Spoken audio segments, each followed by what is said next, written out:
Salut à tous, aujourd'hui on va parler bâtiment, on va parler isolation, on va parler de quel est le meilleur isolant. Il y a plein d'isolants qui sont bons en fonction des contextes et c'est de ça dont on va parler tout de suite.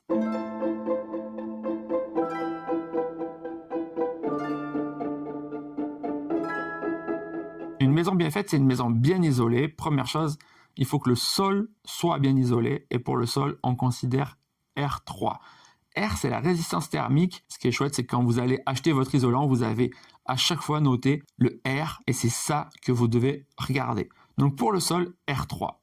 Maintenant, ce qu'on recommande quand vous voulez une maison bien isolée, c'est pour les murs R5. Et pour le toit, vous le savez, c'est là où il y a le plus de déperdition possible, R8. Si vous arrivez à avoir ces chiffres pour votre maison, déjà, vous aurez une bonne protection pour l'hiver. Donc là, vous avez déjà une clé pour choisir votre isolant, c'est le R et le R dépend de l'épaisseur. Vous vous en doutez, tous les isolants ne sont pas aussi performants. Imaginons par exemple 30 cm de paille, ça fera à peu près autant que 15 cm de laine de bois. Évidemment, ça dépend de quelle laine de bois, dans quel sens on va mettre les fibres de la paille, etc. Peu importe au final, vous pouvez regarder le R et c'est ça qui va vous donner des indications.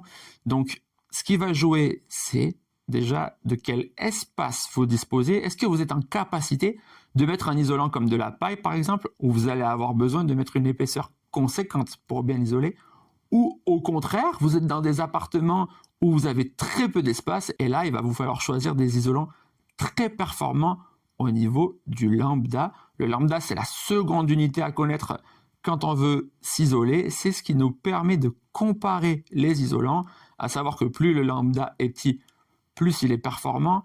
Mais vraiment, s'il y a deux unités à connaître, ce sont celles-ci. Mais ce qui vous importe le plus, c'est le R, parce qu'avec le R, vous allez tout de suite savoir si vous êtes dans les clous ou pas, et si vous allez pouvoir être bien isolé ou pas. Le lambda vous servira juste à comparer deux isolants entre eux.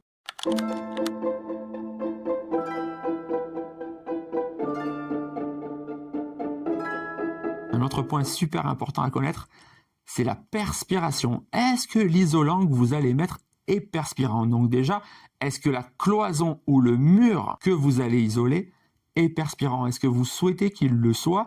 Et est-ce qu'il l'est déjà? Est-ce qu'il n'y a pas un matériau étanche dedans? Auquel cas, s'il y a déjà un matériau étanche, ça ne sert à rien de mettre un isolant perspirant. Par contre, si vous voulez un mur perspirant, c'est super important de faire bien attention à la perspiration de votre isolant.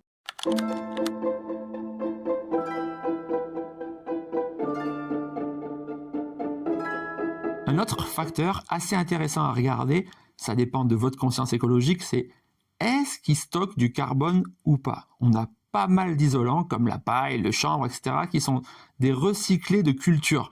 Et forcément, ces isolants-là vont vous permettre de séquestrer du carbone. Donc si vous avez envie de jouer sur la séquestration et la dépollution de l'air, vous pouvez utiliser ces matériaux-là. Sinon, vous pouvez tout simplement regarder est-ce qu'il y a eu besoin de plus ou moins de carbone pour l'isolant et ensuite vous ferez vos choix. Pas de jugement dans ces vidéos, ça dépend vraiment de vous et ce que vous avez envie de faire.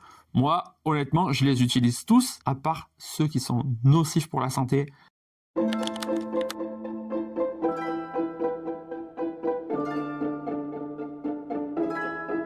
Là, faites bien attention, vérifiez, on ne citera pas de nom dans la vidéo, mais parfois, il y a certains isolants qu'il vaut mieux éviter d'utiliser d'un point de vue sanitaire. Un facteur, bien évidemment, vous vous en doutez, c'est le prix. Là, vous pouvez comparer.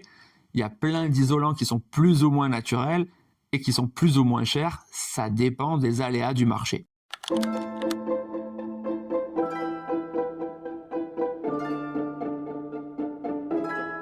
Un petit point qui n'est jamais regardé mais qui vous permettra aussi de faire le choix dans la pléiade d'isolants, c'est le déphasage. Alors je vous ai écrit 2 articles sur mon blog qui détaillent ce que c'est le déphasage et aussi un petit article qui vous explique tout ce que vous devez connaître lorsque vous allez isoler votre maison. Mais je suppose que si vous êtes là, c'est que vous préférez regarder des vidéos, il n'y a pas de problème, on y va. Le déphasage, c'est une technique très ancienne qui a permis aux Phéniciens de transporter la chaleur dans le temps. Alors là, vous êtes en train de vous dire, mais qu'est-ce qu'il raconte?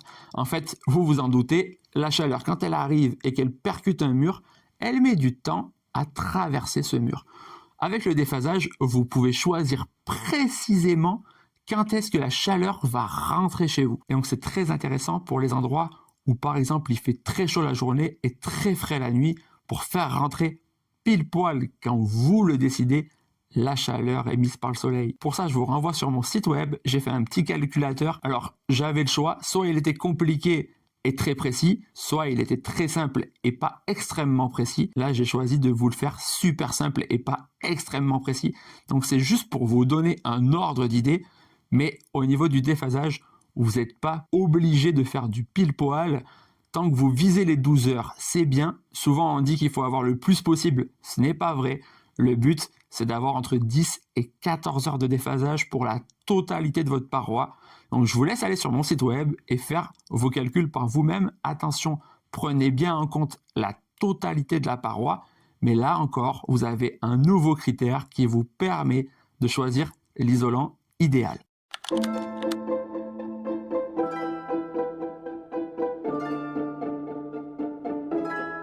Un point qui est super important, c'est est-ce qu'il gère bien l'humidité?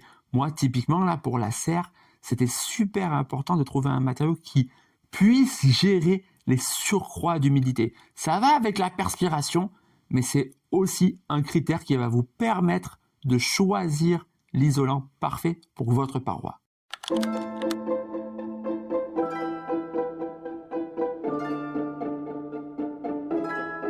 Un point clé super important si vous voulez une maison performante et bien isolée, c'est est-ce que vous pouvez le poser sans faire de pont thermique.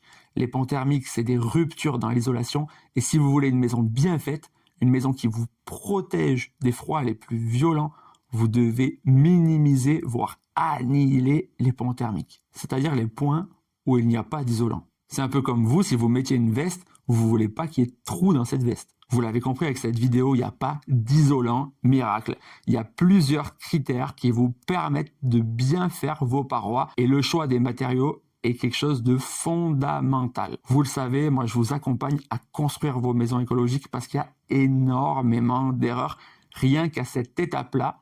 Donc si besoin, n'hésitez pas, j'ai fait une newsletter avec une vingtaine d'études de cas. Inscrivez-vous et votre inscription vous donnera un audit gratuit avec moi. Donc surtout, n'hésitez pas, je suis là pour vous aider et vous accompagner. Je vous remercie pour votre soutien. Posez vos questions dans les commentaires. Ajoutez des critères si vous voyez que j'en ai oublié. Et mettez un petit pouce si la vidéo vous a plu. Ça m'aide beaucoup. Merci beaucoup.